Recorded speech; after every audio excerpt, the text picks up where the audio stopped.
Hello, I thought we could have a chat about red flags in DDLG and kink. I'm sorry we've been quite absent. Daddy is still deployed, he gets back at the end of April, so it's just me and I've been busy working and stuff, so I'm sorry we've been quite absent. Yeah, I realised that there's not actually any videos anywhere about any red flags to look out for in kink or DDLG, or if there is, I've not come across them, so I thought I'd make one. If you're new to the kink community, it's really hard to tell who are genuine people and who are not genuine people and probably just in it for sort of sexual purposes. So I'm gonna try and help. One way in which you can meet people in the kink community is through FetLife. FetLife is like our Facebook essentially. It's really good for meeting like-minded people. It's really good for groups. It's really good for finding events near you. That's how we find events, and it's a good place to meet people. With that said, there are a lot of weirdos on FetLife that do not have the right intentions and are not on there for the right reasons. I am not one to shame anybody's kink or what they're into, and what they do between consensual adults is totally fine.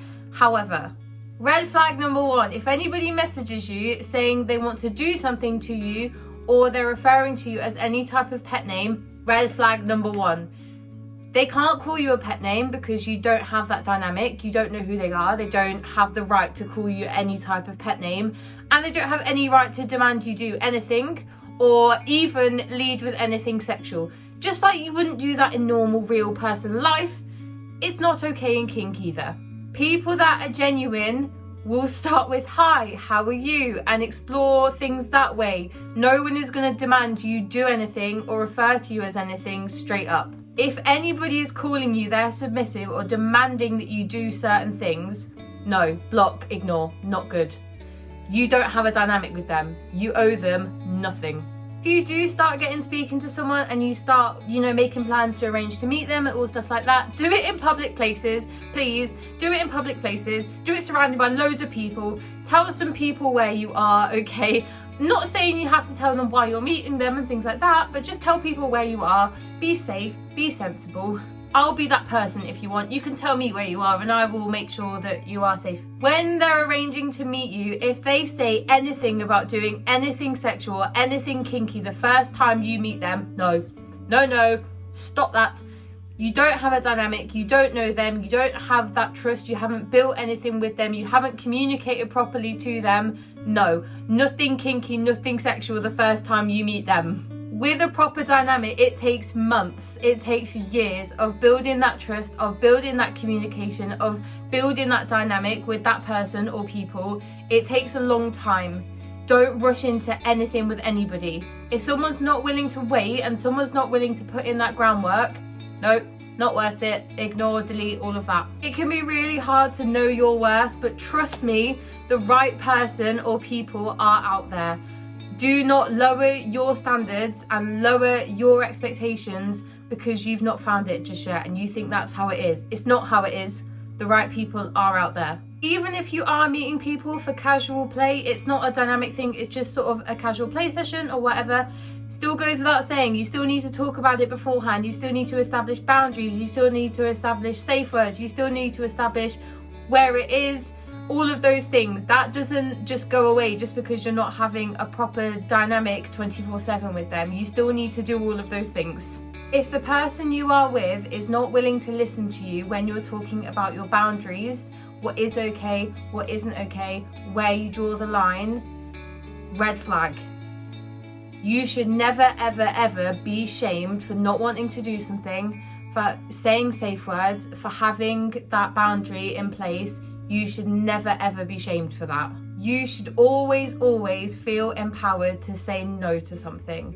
Whether it's a certain type of kink, a certain type of play, a certain type of dynamic that they might want to build on, you should always feel empowered to say no if you don't want something. You should never be expected to jump from 0 to 100. For example, knife play. You should never be expected to jump straight up to knives and things. You need to put in the groundwork. You need to put in those little tiny steps to get to the end goal. Same with everything else. CNC, water things, whatever it is, you have to do the really tiny steps to get to the end goal. It doesn't just go from 0 to 100, and you should not be expected to go from 0 to 100. You should feel like you can talk to the people you're in a dynamic with openly and honestly about absolutely everything. If you don't feel like that, then clearly there's an issue somewhere where you don't feel like you can be open with them, and it's worth looking into why you don't feel like you can be open with them. If they refer to anybody else as a pet name at any point, red flag straight away. Daddy has been called a pet name by some other littles at an event before, and I cannot tell you how angry it makes me and it makes him. Nobody outside of your dynamic, outside of what is agreed, should be calling anybody by any type of pet name, because it is incredibly disrespectful. I think sometimes as a submissive person, you let your boundaries slip and you let things go when you really shouldn't, especially if you're new to kink. You don't quite know what the expectations are. You like to have best intentions in everybody, but that's just not how everybody is, unfortunately. If you are ever unsure about the person or anything, send me a screenshot, send me a message. I will tell you whether they're trying to be genuine or not, because if you've been in kink for a while, you can kind of spot the signs of someone who is in it and has the good intentions and someone who isn't. On that note, anybody that has intimate parts of their body displayed as their profile picture on FetLife, predominantly the male people generally, no, red flag. Why have they done that? Okay, if they were out there to meet lovely people, that would not be their profile picture. You can tell who a fake dominant is because they've either got that out, or it's their wrist and a bell, and they're probably like this or something, and you never see their head at all, and you can tell who the fake people are. The right people will go at your pace. They won't rush things, they'll build slowly, and they'll take it as it comes. Never ever ever should you feel rushed into doing anything with anybody. I know it's really hard if you're a submissive person or you're a little and you're looking for that dominant person and you want to think everyone is out there wanting to be a dom in all the good ways and you want to build that relationship, and it's really easy to rush into stuff, but I promise you, don't rush into stuff. Most people will tell you they sort of accidentally happened across their dynamic, or they went to an event in person where they met a bunch of people who were into the same thing. Normally, the people that go to events, in-person events, are generally the people that are on the right side of kink. They are the people with the good intentions. They are the people that are like-minded. And I would highly, highly suggest going to as many kink events as you can. It might not necessarily be your cup of tea, but just go to kink events, because that's how you can get to know people. That's how you can get to know different dynamics, different kinks, and just talk to people. The dominant person shouldn't make rules without actually sitting down with you and talking about what rules make actual sense for your life. They shouldn't implement punishments without telling you why. They shouldn't implement any structures in your life without you agreeing and having that communication with them. They shouldn't ask you to wear a collar if you haven't had that conversation beforehand, if you haven't spoke about why you're wearing a collar, the significance of it, how long you've been in a dynamic. They shouldn't be asking you to do anything remotely dynamic-y if you haven't actually sat down and had that conversation. As a submissive, it's really, really important you know why you're being asked to do certain things. Because when it comes to it, how are you supposed to trust your person if you don't know why you're doing certain things?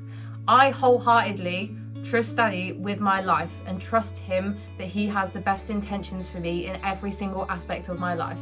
I might resist a little bit because I'm a little bit of a brat and I'm a little bit pushy, and I like to think that I know the best way. But fundamentally, if he is telling me to do something, I will always listen to him. At the end of the day, your dominant people in your life should be the people that are trying to improve your life, trying to make you a better person, trying to build your confidence, trying to let you explore whatever dynamic it is you want to explore, to get you to be more outgoing. I didn't dress like this before I met Daddy. I didn't do makeup like this before I met Daddy. I didn't have things around. I didn't have my cage really. I didn't do a lot of little things that I really wanted to do because I wasn't confident in that. Daddy has brought my confidence out massively, to the point where I love going to Lamb, which was really, really scary the first time I did it. Daddy is the person who has made me become such a better person And that's what your dominant people or person should do. They should build on you and build you up to be a better person. If you feel like your dominant person isn't listening to you, is making you feel awful all the time, you're not in the right headspace, it's a bit of a chore, etc., really reevaluate, is that dynamic actually what you want? Does your day-to-day life in your dynamic, does it do what you want it to do? If it doesn't, maybe it's not the right one for you.